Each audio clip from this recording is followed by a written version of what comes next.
Bob Jones University has dropped its ban on interracial dating. So if you're black or Latino or Asian or whatever, and you always wanted to have a relationship with a white Christian fundamentalist who thinks you're one of the mud people, this is your day, huh?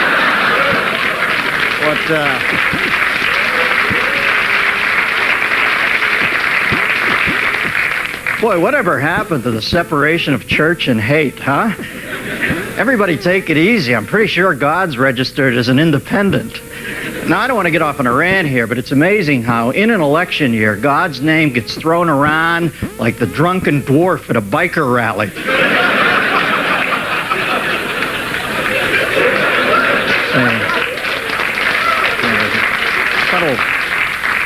Little subtle tweak to that joke. We could have said like a drunken dwarf at a biker rally, but by saying the, subliminally intoned that there is a requisite drunken dwarf at Albany. Just giving you that Truffaut day for night glimpse of the schematic there. You know, personally, when I try to picture what God looks like, I always see some guy wearing a white robe and frantically working at a huge panel of switches and knobs while answering prayers like a hopped-up Larry King taking phone calls. You know, Columbia, South Carolina, go ahead. How many times do I have to tell you, take the goddamn flag down now? You know, every religion has its own concept of God, and every religion is wrong. They have to be. We're talking about the ultimate totality here, and no one creed can have absolute dominion over its definition. I wish I'd said that sophomore year when I was trying to do Brenda Wilkins. You know, I had Dark Side of the Moon on. We were splitting a bottle of Matus, talking existentialism. If I had this pseudo-psychological bullshit down back then, I would have gotten laid like Mothra's egg.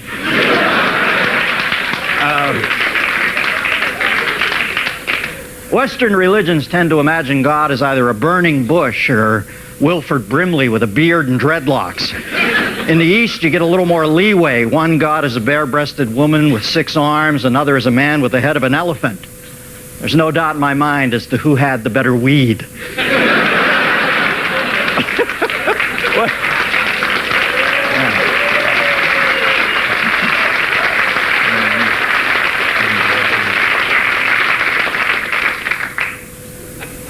Then he spelled out, "Thank you, man."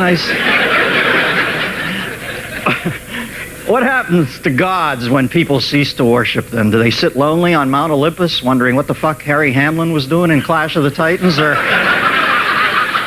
do they simply fade away? Or do they, in fact, descend to Earth and take jobs as wisecracking hosts of late cable shows? And, well, I've said it too much.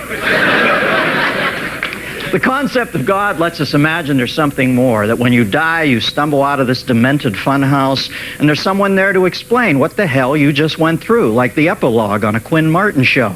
That's all I want. I want everything clarified. Do you hear me, God? Everything. I want a perfectly logical reason for all the wars, shootings, tortures, rapes, murders, cruelty, and pain. And when you're done with that, can you please explain the frogs in Magnolia to me? You know what else I've realized about God? Even though Jesus once admonished, render unto Caesar what is Caesar's, God and commerce do frequently overlap. Did you ever notice the phrase, "in God we trust," only appears on the lesser denominations of our currency? You get up around the $1,000 bill and it just says, "God, I think I can take it from here, my man." You know, I don't think there's any doubt that people often yell, "Oh God," during sex, because he wants to be appreciated for his best invention. If you don't shout his name when smelling a rose, well, that's okay. Not really bowled over by the sight of a glorious sunset? Fair enough. But you don't give him his props for orgasms that make your toes curl like frying bacon. Well, you're about to feel the awesome wrath of Almighty's lightning bolt enema up your ass, all right? So in a joke about God, and he rendered me speechless.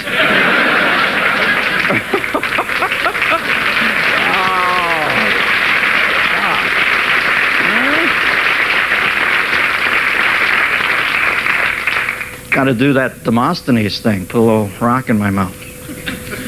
You know Demosthenes? Bassist in Steppenwolf? Okay. Yes, some of God's handiwork is flawed. There are rivers that overflow, volcanoes that aren't quite sealed, and tectonic plates that tend to crack over time. But isn't it comforting to know that even God has trouble finding a reliable contractor? And for someone who is so great and all-powerful, God's got an awful lot of people talking for him these days, doesn't he? God's got more phonies claiming to know his will than Howard Hughes. Jerry Falwell says homosexuality and abortion are sins. Yeah? Well, so is gluttony, Jerry. So why don't you drop about 50 or so, and then we'll talk about what people should do or not do with their bodies.